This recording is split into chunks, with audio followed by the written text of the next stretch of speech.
ngawa Mũtua kuma Machakos, na nimefurahi sana kuwa hapa. Mimi ni governor, naona kuna potential governor Kiambu, kuna potential governor Nyeri. So we are all governors in a sense. You know, a real governor and potential governor, of the future. Na naona hapa kuna bishop na apostle. Nimeona vile nimechambua kitabu. Unajua mimi nilikuwa nafunza Sunday school. So I know the Bible in out. Yes. Unajua Biblia inasema knock and the door shall be open unto you. Yes. Na wengi wamepotea katika nchi yetu na katika ulimwengu, wanatangatanga kila mahali, wamepotea. Lakini unajua Mungu alitupenda. We are bad people. But God loved us. Na akasema tukimkubali na kumwamini atakaa pamoja na sisi na yeye sisi na yeye, and then life becomes simple. And God loves us because ukiangalia Kenya yetu, nilikuwa Naivasha juzi kuangalia magari ya safari, you know? Yes. And ulimwengu mzima ulikuwa unaangalia Kenya, na nilikuwa nasikiza commentary ya television ya wazungu wakisema this is the most very beautiful country. Mama moja alisema this Kenya is like the Garden of Eden. Have you seen those shots? What a beautiful country. These people are blessed. Watu wa nje wanasema we have a great country. Hapa nyumbani tunatukana nchi yetu. Ndio mimi nilikuwa nasema najivunia kuwa Mkenya. You must be proud of your mother. Hata mama yako akiwa namna gani, hata mama yako akiwa na macho ama jicho moja ama amechomeka ama amevunjika, always be proud of your mother. Do not criticize, do not beat up your mother. You can be unhappy with the systems. You can be unhappy with the government. You can be unhappy with the way things are running. But you should not be unhappy with your country. This is your motherland. Inaitwa motherland. It is your mother. So inaonanga watu wanatukana Kenya, unasema Kenya ni mbaya, Kenya iko hivi. Kenya si mbaya. Kuna viongozi ama maisha ambayo ni mbaya. And that is where we come in to fix the problem. But Kenya is a wonderful country. Kwa sababu Mungu anatupenda. Si ndio tunaharibu, lakini Mungu anatupenda. Viongozi. Ni sisi wote, kwa sababu hakuna kiongozi na mwananchi. Because unajua, acha nikwambie, wewe umeongea kuhusu shamba. Wewe unakaa uko na shamba. So, nimeona hiyo kitabu yako uko na shamba kubwa. Hakuna mtu anaweza kuwa na hii na wewe una shamba. Na mali kidogo.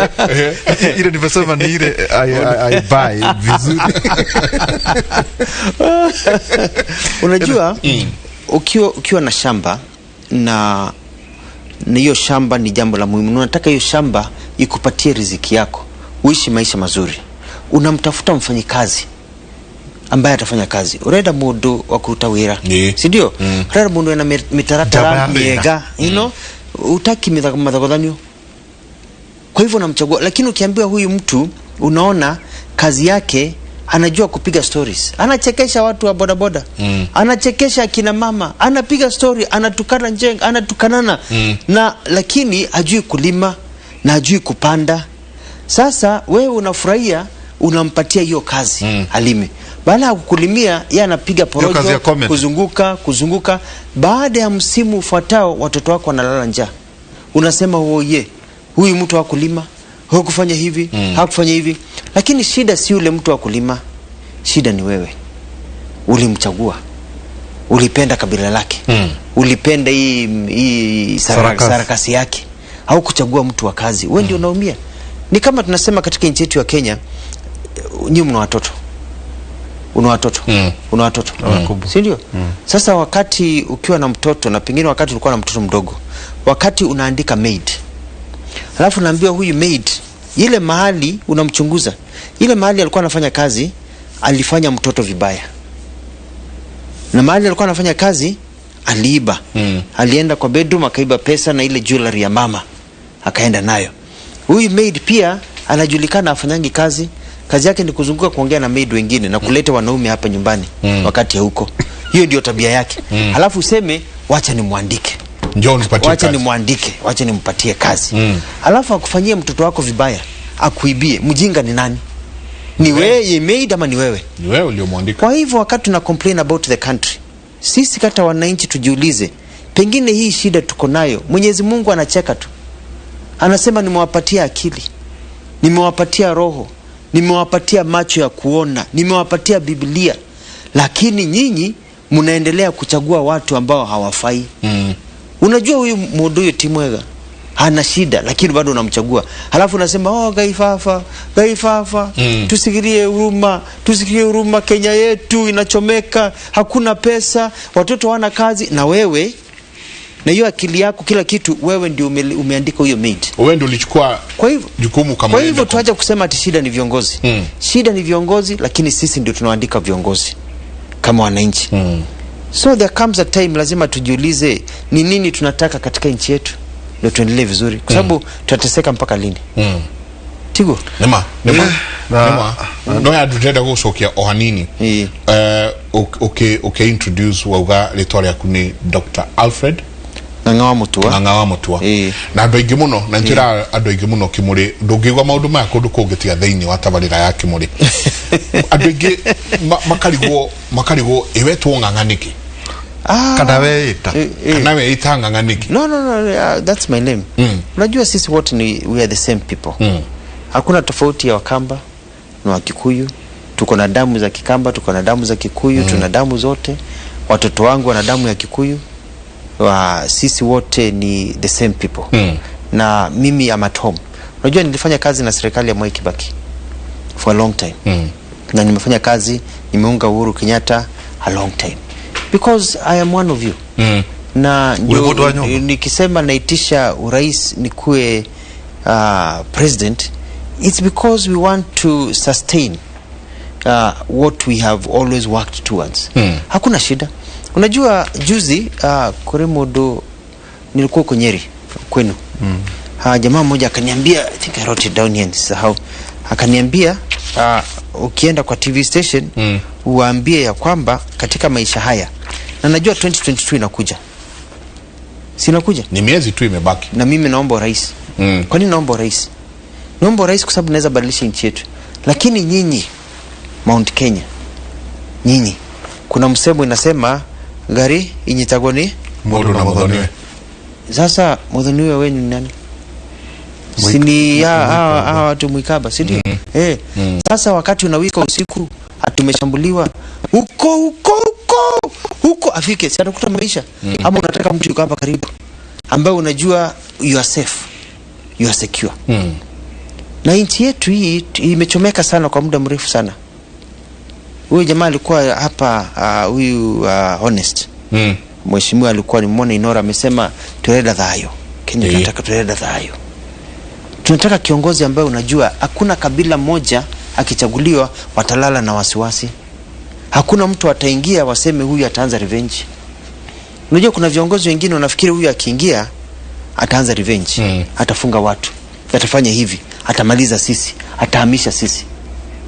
Kenya tunataka mtu ambaye yuko stable. Akiingia hakuna kabila iko na wasiwasi. Kazi yetu ni kuchapa kazi. Na niliambia watu huko Kirinyaga. Nikawaambia kwamba mimi niko na chama yangu ya maendeleo chap. Na hii chama ni chama ambayo imeungwa na ideolojia ya maendeleo. Ukiangalia nchi ya Marekani, unakumbuka when Obama came here? Yeah. Obama alipokuja hapa alikuwa na motorcade kubwa. Tulifunga airline, barabara, airspace. Si kwa sababu ni Amerika, hapana, ni kwa sababu Amerika iko na pesa. Pesa ni bia. Pesa. Kama una pesa una sauti. Wacha nikwambie, ukienda mkutano ya hadhara na unaona mmefinyana hapa mnaongea public participation, pakuja tajiri. Ameingia tajiri. Anajulikana, kuja na gari yake. Aingie. Akiingia utaona amenunua kiti hapo front, akae chini. Kuna profesa pale amesoma lakini hana pesa. Professors are very important people. Lakini anainua mkono, ama kijana hapo activist anainua mkono. Anasema I have a point. Direra kuga terani. Alafu huyu tajiri ameingia hapo akunywe maji kidogo, inaitwa kama tunasema kutango. Ule MC anasema yes unaenda kugodo. Nilikuwa na kwa watu. Na hapa kuna kamzee kamenua mkono the whole day sababu akana pesa. And that's just a normal life. So tunataka kuwa na maisha ambayo una pesa na ideolojia ya chama ambacho kinalete pesa kwa mfuko. Ukiangalia kule Marekani ya Obama anapokuja, wanafunga barabara kwa sababu America is rich. Ungesikia America is poor, Hakuna barabara inafungwa. Kuna marais wanakujanga Kenya hata we don't even notice. Tunaona baadaye President Uhuru Kenyatta hivi leo amekutana na rais wa we were not even aware. Ulizana alikuja lini? Hakuna barabara ilifungwa, alikuwa amekwama jam kama sisi tu. Lakini Obama anakuja tunafunga kila mahali. Barabara inakuwa cleared because they have rich. Unaona? So in the same way our country inadharauliwa kwa sababu haina pesa. Na tunataka chama ideolojia, na Amerika imeenda mbele kwa sababu unilisha Amerika miaka 7. Na Amerika wakati wa kupiga kura families zinakaa chini, family wanaangalia policy, wanasema this policy ya huyu mtu unayo policy ya huyu mtu, insurance, wanaigua policy ya chama, mikakati ama sera, atafanya hivi ya health, atafanya hivi tutafanya, and then the family decides who is better for us, for my life. Awafikiri kabila, wanasema huyu ideolojia chama hii is better for me, wanampigia kura. That is where America succeeds. Because presidents come in and they initiate structures and policy ambazo zinapindua masera, zinapindua hali ya maisha, unaishi maisha mazuri.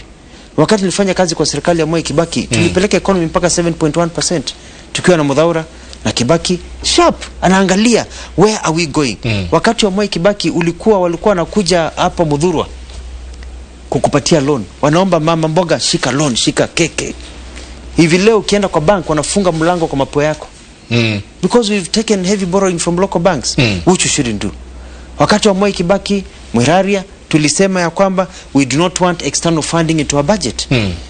Akasema kulipa ushuru ni kujitegemea. I came up with that slogan. I was a government spokesman. Yeah, I remember. Tuka collect pesa, tukaambia wazungu kaeni, you are no longer donors, you are only development partners. Tutajenga hii hospitali, itachukua miaka 5, lakini you can come as a partner, ichukue miaka 3. If you don't come, kaeni, we still finish on ourselves. Pride in a nation. Our budget haikuwa funded at all. Tukaambia IMF, good, it's been good seeing you, tukuonana. Lakini sasa tumewarudisha. Now we are borrowing. Mona? Because you need a good economy, fiscal economy. Na mimi Uhuru Kenyatta is my friend, and I'm seeing Uhuru Kenyatta is doing a very good job now. Lakini it's a bit too late.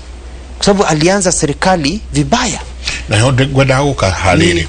Na nijuno tuliadia siya Gala Awards, Best Performing Governor, dhini wa vurudi yoyo, no tuliadia siya kulia wa matura county governments, na no tulisoka tuadia siya President Uhuru Kenyatta, ulia uguka ukoro akimuserera.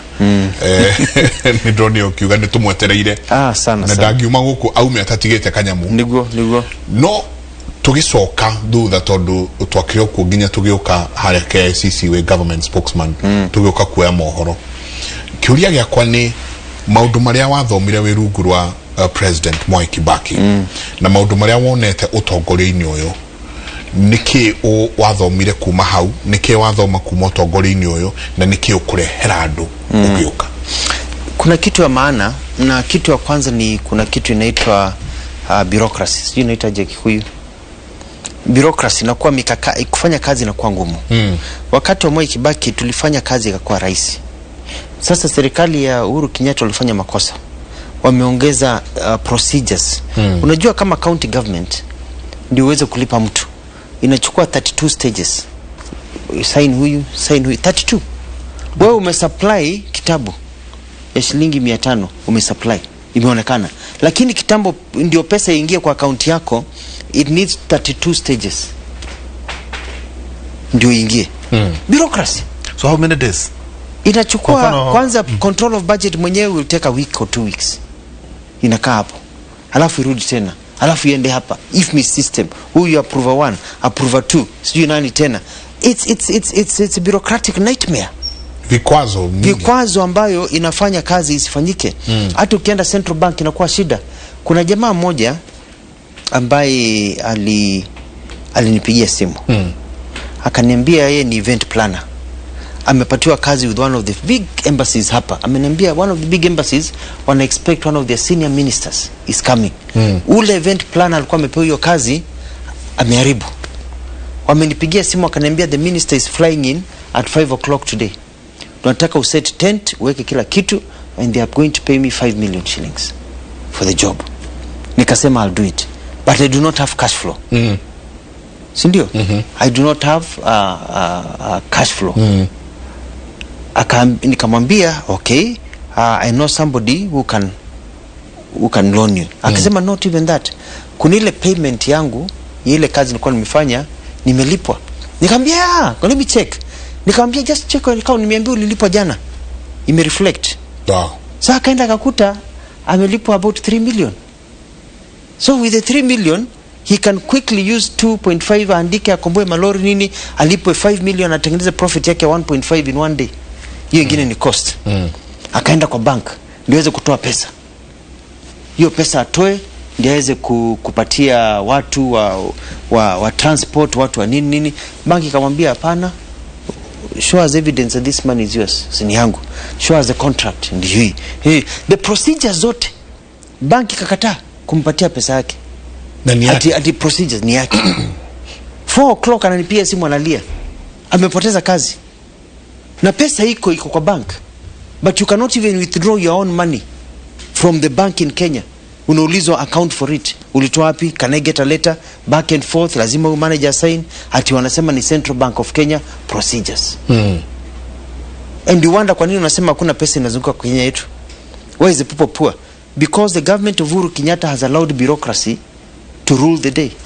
If you want people to succeed, you have to make it easier for people to trade. Kwa nini United Arab Emirates, Dubai niliishi huko? Kwa nini iko na pesa nyingi?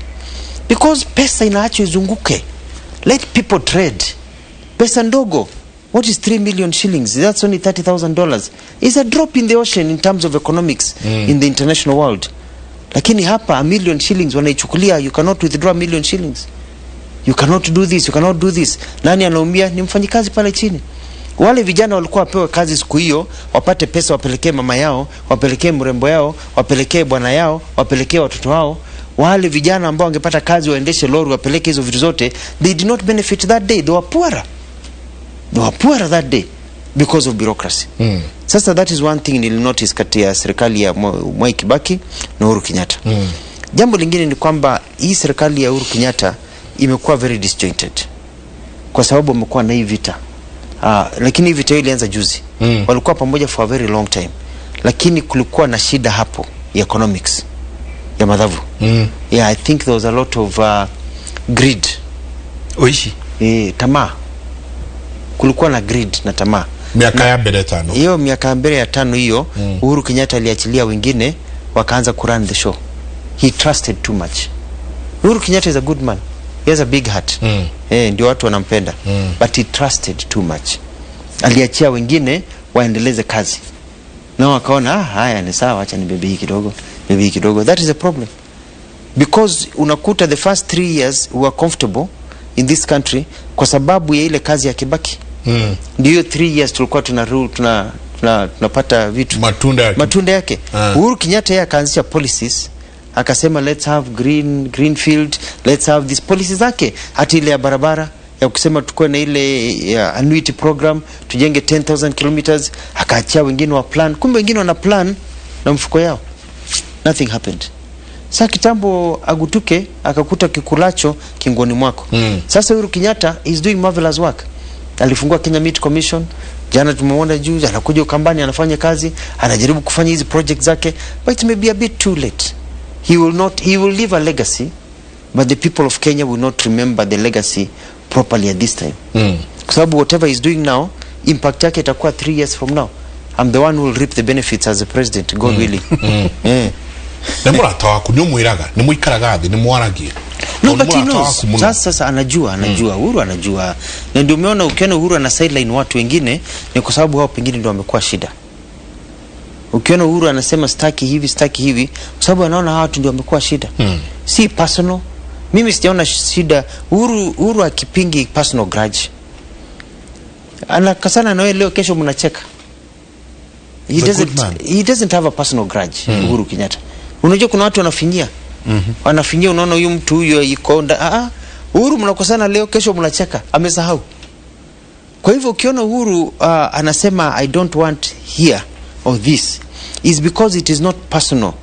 He's thinking about furori wa Kenya. Anasema hii system si nzuri, huyu si sawa kwa nchi yetu, si personal, niyo the love of the country. That's my perception. Yeah, hiyo karata yake amefanya. And that's what it is. Lakini at the end of the day, kusema kweli, we need a new leader in this country. We need a fresh face. Tunataka mtu ambaye anajua kufanya kazi. Kama vile nilisema, unataka mfanyikazi ambaye anajua kazi, tried and tested. Mtu ambaye ana nguvu ya kufanya kazi, mtu ambaye ana roho ya kupendwa na Wakenya na anawapenda Wakenya na ataweza kufanya kazi bila mapendeleo. Mtu ambaye ni creative. Unajua Kenya tunataka creativity. Tujiulize ni kwa nini wakati tulipata uhuru hata 1970s nchi ya Singapore was nothing. Tulikuwa tunaikopesha pesa. Sasa inatukopesha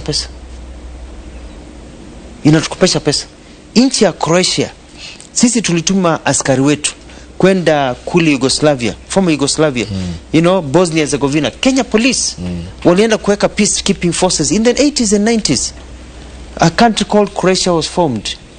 Ilikuwa west country, nothing, dry, nothing. Sasa Croatia wanapatia wa Kenya scholarship in less than 30 years. Wamejipanga. They are now the manufacturing hub of all vehicles in Europe. Kwani wazungu wako na akili gani sisi hatuna? It's because they choose the right leaders.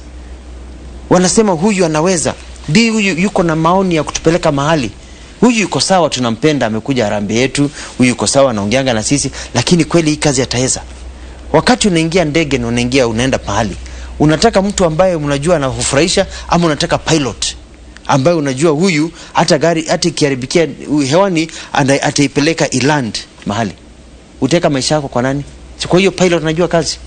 Lakini sisi tunaweka kwa pilot tu anatufurahisha, anakuja anatupatia pesa, anafanya nini, lakini hii si mambo ya hii ni kazi. Na hii ni kazi ya kufa na kupona. Kwa sababu huku nyumbani nilikuwa ukienda Murang'a unakuta kwamba mama amemsomesha mtoto amekuwa mkubwa, ana kazi, biashara imefifia, hakuna pesa, wamefikia Kongo. Mama anaambia mtoto ende uowe kwa sababu anataka wajukuu. Kijana anaoa na analeta bibi nyumbani. Sasa mama anachunga kijana na bibi yake. Yes. Imefikia hapo Kenya hii.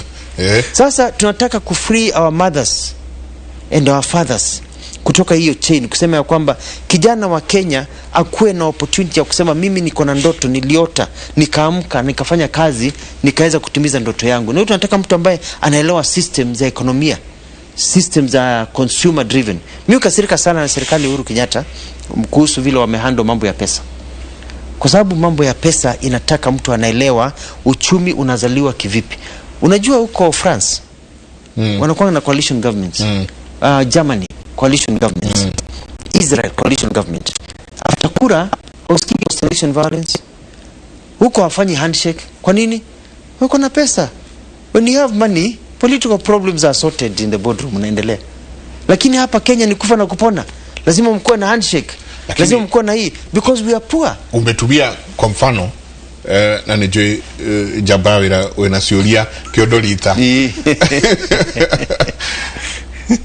Dagitari Alfred Waigira ugetirie gutwika president wa bururi uyu ukuthira makiria ma bilioni imwe mbeca iria ukuthira makiria ma bilioni imwe kuma muhuko waku na hihi well wishers aria megugio muno well wishers no kuma ginyana hau ri uraigira wewe ta mutongoria wambe ucokie mbeca ciaku ucoke ru waje gwa kurutira wira. That's the wrong perspective. No you are too many leaders are kazi. Yeah, you see kazi.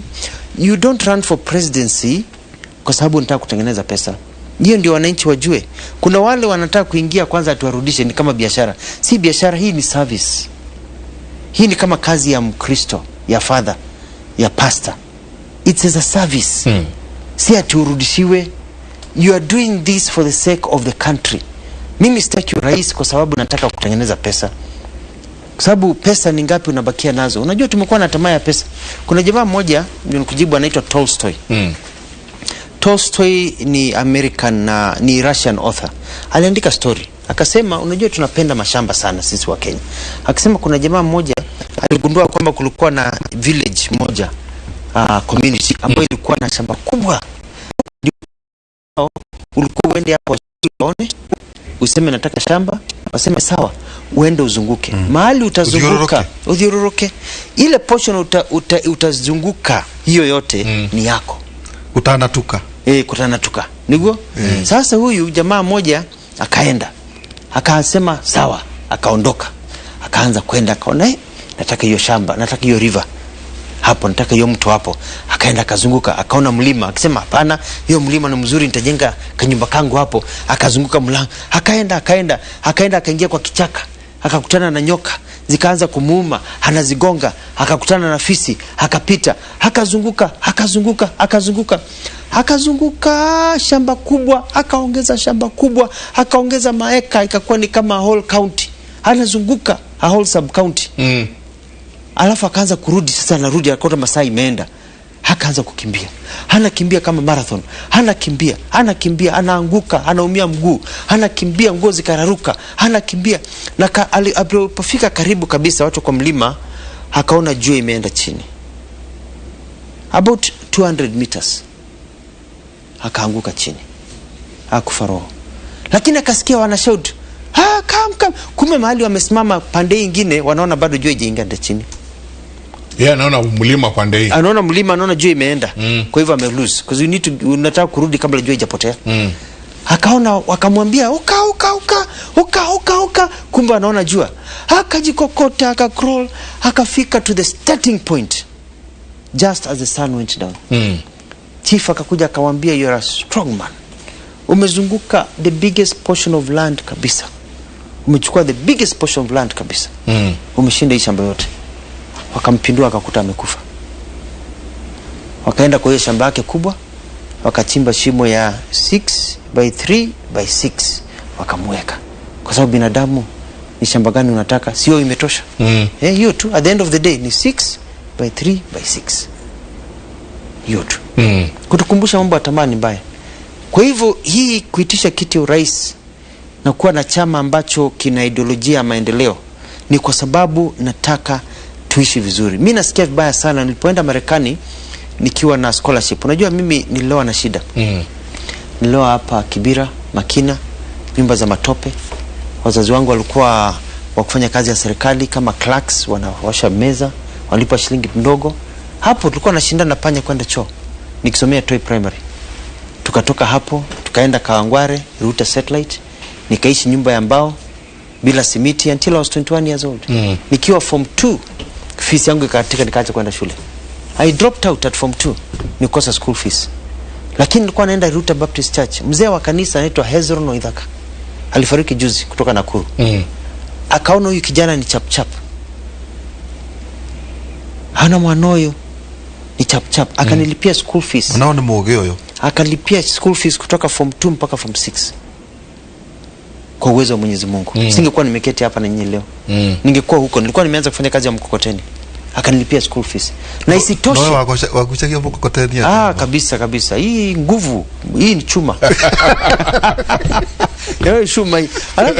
Paka tukuja missionaries kutoka ngambo, kutoka Marekani. Wakuja kuzunguka. Kwa sababu mimi ni chap nilikuwa na watafsiria. Nikazua na tafsiri, nenda door to door. Waliporudi Marekani wakasema huyu kijana Mungu akawaguza, wakanitumia scholarship hata mimi bila kuuliza. Nikasomea journalism, nikapata scholarship, nikaenda pale American Embassy, wakanipatia visa. Sasa tukafanya mchango. Unajua harambe ya maskini huenda maskini wenzake. We are not even able to raise a ticket to get me to America. That's how poor we were with our friends. Lakini hapa jamaa mmoja anaitwa Kavoa anafanya tour agency, akachukua miles za several people, nikapata one way ticket to New York even though I had to go 3000 kilometers. Nikasema kama Mungu ameamua, taamua. Nikaenda pale na baba yangu, akanipeleka pale Marigiti, nikanunua suruali ya mtumba, nikanunua shati ya mtumba, nikanunua koti ya mtumba, viatu ya mtumba, socks ya mtumba, hata underwear ya mtumba. Kila kitu. Nikaingia ndege nayo, nikaenda Amerika kwa uwezo wa Mwenyezi Mungu. Kwa hivyo Mungu mahali amenitoa, mimi naelewa. Nikaenda Amerika, nikakuta kuna lami kila mahali. Nikakuta vijana wa miaka 20 wanaendesha gari. Msichana wa 19 years old anaendesha gari. Hakuna mama anabeba mtungi. Watu wako na pesa kwa mfuko. Ukipiga kiatu January unapiga tena August, acha kupasuka, hakuna matope. Stima kila mahali ipotei. Nikauliza, na sasa huko Kenya nyumbani tunaenda kesho usiku, tunaomba Mwenyezi Mungu, tumemjengea makanisa huko. Nikakuta makanisa mengine yamefanywa bar. Kanisa imekuwa bar. Nikaona kwani Mungu anatuchukia? nikasema kwamba sisi tuliumbwa na shetani, nikachanganyikiwa. What is wrong? Mimi kijana Mkristo nimeenda kanisa nikakuta ya kwamba kanisa zingine zimekuwa ba, na huko Mungu anaonekana amewabariki. Na nikiangalia mahali nimetoka, vile tunaomba Mungu, tunaenda kesha, tunatoa fungu la 10, bado tukitoka nje ni matope, watoto hawana kazi, shida ya chakula, tunaibiwa usiku, shida, why? Nikakuta niliposoma, nikafanya my bachelor's, nikafanya my masters, nikaambiwa kwamba Africa is the richest continent. Tuko na more resources in Kenya than France, lakini France inatukopesha pesa leo. It's because of the type of leadership. Our ideology and our methodology ya uongozi has not been one to develop a country. Ndio nasikianga watu wazungu wakiingia mahali na inanawiri, Mwafrika akiingia anaharibu, kwa sababu ideology zetu na ukabila wetu na vile ile kasumba koloni imetuharibia. Kwa hivyo mimi I want to be a president, not to recover the billion. Ati hii nimepewa na marafiki yangu ama nimechanga ndio niweze kuwa president. Nataka kuwa president ndio tukue kama watoto wa Marekani. Mimi nimetembea nikaishi Australia miaka 5, sikuwa na mtoto wa Australia ametembea matako ikiwa ya wazi. Nikienda Kenya nikituangalia nje naona watoto wanatembea matako ikiwa nje. Why? Na tumomba na the same God. That is what I want to fight in this country. Nataka kulete pesa kwa mfuko. And I know I have the system, I have the economic background, I have the studies, I have lived overseas 15 years. Nimetembea dunia yote. Nimeishi na Mwai Kibaki miaka 10 nikasoma economics. Nimeangalia Kenya, niko najua national government, najua ukora yote vile inafanywa huko. Najua what to dismantle, how to fix things. Nimefanya county governments, naelewa vile county leading a government works. Una ascent, una lead a government, nimefanya maendeleo. So that is why, because I feel that niko at the right time, at the right age ya kupindua nchi yetu tuishi vizuri. Kwa sababu maisha ni haya. So nauliza wasikizaji wangu wa Mount Kenya, mkiniangalia mimi mjue ya kwamba mimi nataka kubadilisha maisha yako mwenyewe popote ulipo, ikue a good life. Inawezekana. Inawezekana na itawezekana kwa uwezo wa Mwenyezi Mungu. Tunasema hivyo na chama cha maendeleo chap. Jabaya aterere dagitari kuiga thirikari ya President Uhuru Kenyatta wakigoria hana no thino wa thirikari iyo ari deputy prime minister na gucira minister wa finance umautaga nake wira no uria mugo mukireire faina nake ni munini wake deputy president newe a principal assistant to the president arauga ni ageka woni waku sifikiri ataweza. Na mimi ni sasa honest. Tukiona nirere hena mwaka na mieri 3 leo no eke ari thirikari ni kana ageka ehera thirikari ni, lakini si analipa mshahara. Siko na motorcade, mbona asifanye sahi? Mbona akule mshahara yetu, akule insurance yetu, akule maisha yetu? Na wewe ndio unalipa mama, unalipoenda kununua mkate kuna VAT. Mbona ishi hiyo maisha na angojee baadaye? Kunajua hii serikali si ya Uhuru, hii ni ya Uhuru na Ruto. Wako hivi, tulikuwa tunaona wanatembea hapo wamevaa shati tie red kama yako, wanavaa shati ya white, wanashikana mkono kama bibi na bwana wakipanga serikali. Hao ndio waliundwa serikali wakiwa pamoja miaka 5, wakafanya kazi pamoja, hata wakaitisha re-election pamoja. Hii handshake imekuja juzi tu, wamekuwa together for 7 years. Ni nini walifanya hiyo miaka 7 wakiwa pamoja, ambayo sasa huyu anasema atafanya zaidi ama atafanya better, ya kwamba watu wamekuwa maskini wakati huo and you were there in charge? Alikuwa in charge. Uhuru alikuwa anatembea ngambo, huyu yuko in charge. Wanafanya kazi, wanaita meetings, wanachair. That means that whatever formula they were using, both of them has failed. Kwa sababu nasikia wanasema wanataka sijui watu wamekuwa sijui nini wainuliwa kutoka hapi. Imekuwa shida. Ndio naambia Wakenya tusidanganywe. Tried and tested. Huyu maid ambaye unataka kuandika kuchungie kazi, huyu jamaa unataka jamba ya wera akulimie shamba, amelima gani ingine ukaona amelima vizuri? Ama alilima hiyo akaanza kucomplain, ameandikwa kulima hiyo na boss yake au ameshindwa kulima, hajafanya kazi vizuri, akasema hapana, wewe nipatie yako nitafanya. Lakini hii ambayo ameshikilia ameshindwa. Umenipata? Lakini unajua kitu kingine naona ya kwamba shida ya huyu mdogo wa Uhuru ni kwamba hakuwa mnyenyekevu. Unajua deputies wanapaswa kuwa in the background wakisupport. Hawataki kuwa na compete. Wewe unapenda pesa. Unapenda pesa? Mno. Mwelele bia. Angalia hapa. Unajua mimi pia I put my money my mouth. Your mouth where your money is. Niko na 10,000 hapa. Ndio? Sasa niambie, who is the president of na swali mbili. Ya kwanza ni one, ukiliusa the second one nitakupatia 10,000. Who is the president of Uganda? President Yoweri Museveni. Who is the vice president? Simjui. Who is the president of Tanzania? Mama Suluhu. Who is the vice president? Shika. Just ukaambia watu shike hii 10,000 sasa iwe kwa mfuko. Ukanunulia watoto kitu. Anaitwa Dr. Haya, wacha pengine ukaribu sana. Who is the president of Rwanda? Anaitwa Paul Kagame. Who is the vice president or deputy president? Simjui. Hata simjui, sini answer. Hapana. Sasa nirudishe hii. Hii imerudi kwa mfuko. Utaiweka tu hapa, utaenda kutuuliza tu maswali. So, unajua what I'm trying to prove is you do not. Unajua President Moi became president kwa sababu alinyenyekea wakati wa Jomo Kenyatta. And that's how you do a transition. That's how you do a transition. If you're working together. If somebody is a dictator, it's something else. For 8 rules of power. That's how it works. I'm telling you, it would have been smooth sailing for Ruto. Smooth sailing for this country. So don't compete. Don't compete with the governor. No. Deputy governor kuna compete. No. Kulikuwa na mwingine alianza hiyo shida. Deputy governor hakuwa deputy governor ajulikani hata Kenya wajulikani wa deputy governors because that's not their role. Their role should be to support the governor and then governor afraid na kazi yako. Transition inakuwa very simple. So that is a problem because you don't want to be greedy. Unajua if you are greedy now, you'll always be greedy. And don't want somebody who is greedy holding our pot. Unajua Kenya ile ya kunya uji ya ushuru. Uga kihuri. Kwanza unapenda sana. Kihuri. Jeka. So unajua Kenya wakati umekunya uji umemaliza, si unakunja kidole unafanya namna hii? Ukashona. Hiyo kidole inajikunja namna hii. Tunasemanga ya kwamba mtu ambaye amezoea kufanya hivi kwa uji, kwa hiyo calabash, kwa hiyo Kenya, akiona nyungu imejaa uji, kidole inajikunja automatically.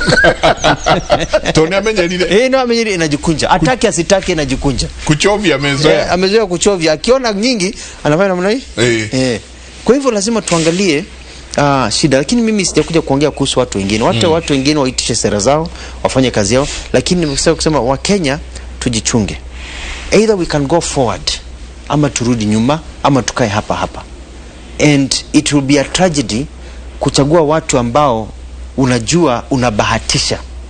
Kuna wakati mwingine utakubahatisha. Ukiwa na Mũtua, ukiwa na ng'ang'a Mũtua hapa haubahatishi. Unajua for sure. Wacha mambo mengine. For sure kazi itafanywa. For sure hiyo unajua kazi itafanywa. Sasa uongozi nini? Si ni kazi. Unajua for sure Kenya itapigana. For sure Wakenya wataungana. For sure we will be better off. So what do you want? Then kwa nini ucheze na maisha yako?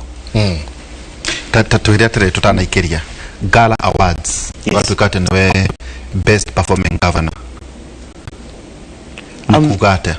I'm very honored to. I need part of your message. I'm waiting for the invitation letter to the awards. Nikaona wamechagua. I want to congratulate the others who are picked. I think waliangalia wakaona who is the best performing. So you are not the best governor because you tell stories, ama you can speak or you can dance. You are judged because of delivery. It's about delivery. Na unajua kule Machakos, na ndio kusema lazima uchague mtu ambaye moyo wake ni kuhudumia watu. Mimi nimefanya mambo ambayo yote ni focus na mwananchi. Kwa mfano, unakuta ya kwamba hii chama yangu ya maendeleo chap ambayo nimekuwa nikizunguka nikiweka mikakati chini, ideolojia yake ni maendeleo. Ndio imeitwa maendeleo chap. Wakati mtu anaomba kura, na umesema utaomba kura ugavana baada ya Kahiga, si ndio? Wakati unaomba kura, hautaenda uambie watu wa Nyeri, nataka kuwa gavana wenyu, mkinipigia kura nitakuwa nikipeleka bibi yangu shopping Dubai. Nitakuwa nikiendesha gari kubwa napeleka watoto wangu private schools. Hapana, unaambia mkinipigia kura nitawajengea bridge. Nitawajengea barabara, nitawajengea market, nitafanya hivi. In other words, utawaletea maendeleo. Ukiitisha kitu kwa governor wa Kiambu ako later in future, utaambia watu nikiwa governor wa Kiambu nitaongeza mikakati ya kina mama wapate pesa za biashara, nitawaletea maendeleo. Lakini vyama vingi katika nchi yetu ya Kenya were not formed to bring development. Walitengenezwa kutafuta viti. Ndio unaona hii chama ya Jubilee ilisambaratika. Kwa sababu haikuwa chama ya kutafuta vile wa Kenya wataenda mbele, ilikuwa chama ya ndio washinde kiti. Hata chama ya ODM, Orange Democratic Movement, ilikuwa movement against Mwai Kibaki wakati huo. Haikuwa it was a movement to take over power. Hizi unasikia NASA came together, tribal outfit, ndio waweze kushinda. Umeona? Lete hapa code NASA kushinda. Hata wakati TNA iliformiwa, ilikuwa hivyo. Hata hii chama nyingine mpya inaitwa UDA, imekuja ndio ishinde viti. Haijakuja ndio change maisha. So the ideology, the beginning, the foundation yake ni tushinde. Sio ndio tuwe na watu kwa viti, sio tuweze kuwasaidia wananchi. Sasa mimi chama yangu ya maendeleo chap ideolojia yake ni mwananchi kwanza. Tunaitisha viti ndio tuwaletee maendeleo, sio tupate viti. Umeona hiyo inakuwa very important. Ulikuja kufanya nini? Wanasema ni bottom up na wanaleta na hulbalo ya kusema raia. Lakini hiyo bottom up inafanywa namna gani? Bottom up ni unataka